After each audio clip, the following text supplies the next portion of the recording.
غور طلب ریڈیو۔ پیارے سامعین، زندگی کی اس تیز رفتاری میں، روزمرہ کی مصروفیات میں، جہاں بہت کچھ ہم سے دور ہوا، وہاں کتابوں کا مطالعہ بھی کہیں دور رہ گیا ہے۔ اسی ضرورت کے پیش نظر اس چینل پر آپ کی اس طلب کو پوری کرنے کی کوشش کی گئی ہے۔ امید ہے آپ پسند فرمائیں گے۔ براہ کرم اس چینل کو سبسکرائب کریں، ویڈیوز کو لائک کریں اور اپنے پیاروں سے شیئر کریں۔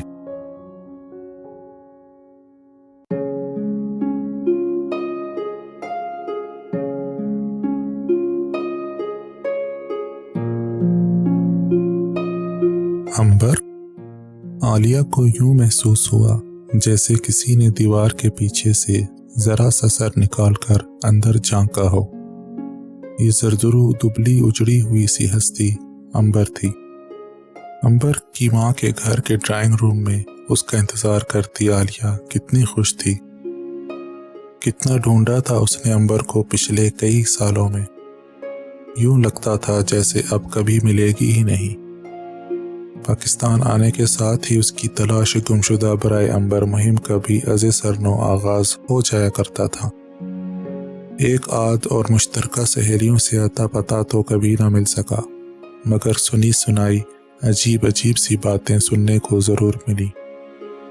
اس کی طلاق کے بارے میں، اس کے کسی سے نہ ملنے کے بارے میں، اس کے کسی کو نہ پہچاننے کے متعلق۔ کیسے ہو سکتا ہے ایسا؟ عنبر تو ایسی نہیں تھی۔ کیا ہوا عنبر کے ساتھ؟ کہاں ہے وہ؟ کتنے سوال تھے جن کا جواب لیے بغیر وہ ناکام و نامراد واپس لوٹ جاتی، لیکن اس مرتبہ قسمت اس پر مہربان ہو ہی گئی جب کسی نے اسے بتایا کہ عنبر کو کراچی کے ایک پبلک اسکول میں ٹیچر کے طور پر دیکھا گیا ہے۔ نہ جانے کب سے پڑھا رہی تھی وہ وہاں۔ عالیہ نے جب اسکول فون کیا تو اس وقت بھی اسے یقین نہیں تھا کہ وہ واقعی اپنی عزیز از جاں سہیلی کو ڈھونڈ نکالنے میں کامیاب ہو گئی ہے۔ اسکول کے آفس سے عنبر سے بات کرنے کے بارے میں پوچھنے پر جب یہ جواب ملا کہ مس عنبر اس وقت سٹاف روم میں ہیں، اس نے اطمینان بھری طویل سانس لی۔ دیکھیں، مجھے ان سے صرف 1 منٹ بہت ضروری بات کرنی ہے۔ آپ کی بہت مہربانی ہوگی اگر آپ انہیں بلا دیں۔ عنبر کے آنے کے انتظار میں فون کان سے لگائے وہ دوسری طرف آتی ساری آوازیں سننے لگی۔ آفس کا گھوں گھوں چلتا پنکھا، بچوں کی دور سے آتی چہکاریں، پرندوں کی آوازیں۔ ہیلو، ایک ٹھنڈے اجنبی لہجے نے اس کی محویت توڑ دی۔ عنبر، اس نے ہولے سے کہا۔ جی، بات کر رہی ہوں۔ پھر وہی سرد بے مہر انداز۔ عنبر احسان؟ جی کہیے۔ تو یہ اجنبی لب و لہجہ والی اس کی پیاری سہیلی عنبر ہی تھی۔ تم نے مجھے پہچانا نہیں؟ دیکھیے، دوسری طرف سے اب جو آواز آئی اسے سن کر کوئی بھی بتا سکتا تھا کہ صبر کا پیمانہ چھلکنے کو ہے۔ میری کلاس ہے 5 منٹ میں، اگر آپ… میں عالیہ بات کر رہی ہوں عنبر۔ دوسری طرف جیسے سکوت طاری ہو گیا۔ عالیہ؟ اس نے ٹھہر کر سوال کیا۔ عالیہ افتخار؟ تم بول رہی ہو؟ کہاں ہو؟ کیسی ہو؟ اتنی دیر سے بتایا کیوں نہیں احمق؟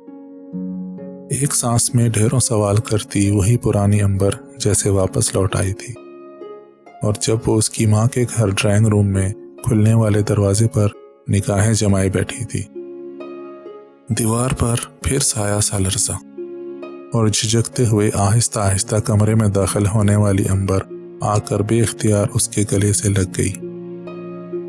اس کا اندازہ صحیح تھا، وہ دیوار سے جھانکتی ہوئی دبلی کمزور ہستی عنبر ہی تھی۔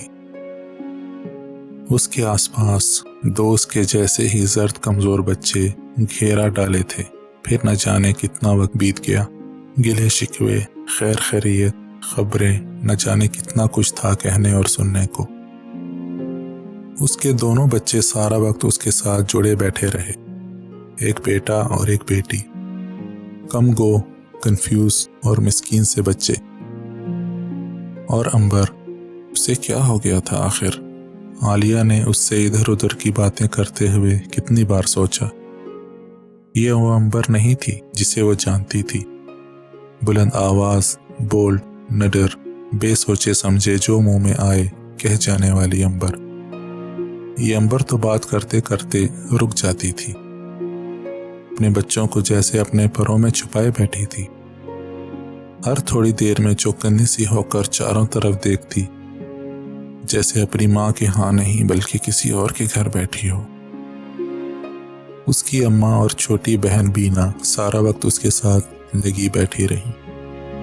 اماں نے کچھ چھوٹے چھوٹے یہاں وہاں کے سوال جواب بھی کیے، لیکن زیادہ تر خاموش بیٹھی ان کی باتیں سنتی رہی۔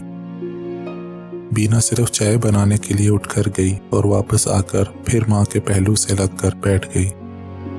چلو عنبر، تمہارے کمرے میں چلتے ہیں، ایک موقع پر اس نے کہا تو بینا نے عنبر کی طرف دیکھ کر پہلو بدلا تھا۔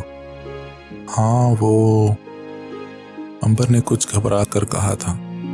اصل میں آج کل بینا کے کمرے میں ہوتی ہوں نا، ان دنوں اس کے امتحان ہو رہے ہیں تو اس کے ضروری پیپرز وغیرہ ہوتے ہیں یہاں وہاں، بچے بھی وہاں جائیں گے تو کچھ۔ اچھا اور سناؤ، تم اپنے بچوں کو ساتھ کیوں نہیں لائیں؟ اس نے کمرے کا قصہ ہی گول کر دیا تھا۔ عالیہ کو عجیب سا تو لگا، لیکن کہتی بھی کیا، اس طرح عنبر سے کوئی بات نہ ہو سکی، اور اس کے دل میں مچلتے سوال ان کہے ہی رہ گئے۔ اس کے ساتھ کیا ہوا؟ اسے طلاق کیوں ہوئی؟ اب وہ کیا کر رہی ہے؟ عالیہ باجی، آپ کے شوہر آئے ہیں آپ کو لینے، عنبر کے چھوٹے بھائی بہزار نے اندر آ کر اطلاع دی تو وہ اٹھ کھڑی ہوئی۔ ویسے بھی اب اس کا کچھ دل ہی گھبرا گیا تھا اس پرسرار ماحول سے۔ سب کو خدا حافظ کر جب وہ گاڑی میں آ کر بیٹھی تو اس کا دل عجیب سا ہو رہا تھا۔ عنبر کیسے گلے لگ کر سسک سی اٹھی تھی خدا حافظ کہتے ہوئے۔ کیوں؟ کیا ہوا تھا اس کے ساتھ؟ یا کیا ہو رہا تھا؟ وہ اتنی بدل کیوں گئی تھی؟ اتنی خاموش، اداس، نحیف کیوں ہو گئی تھی آخر؟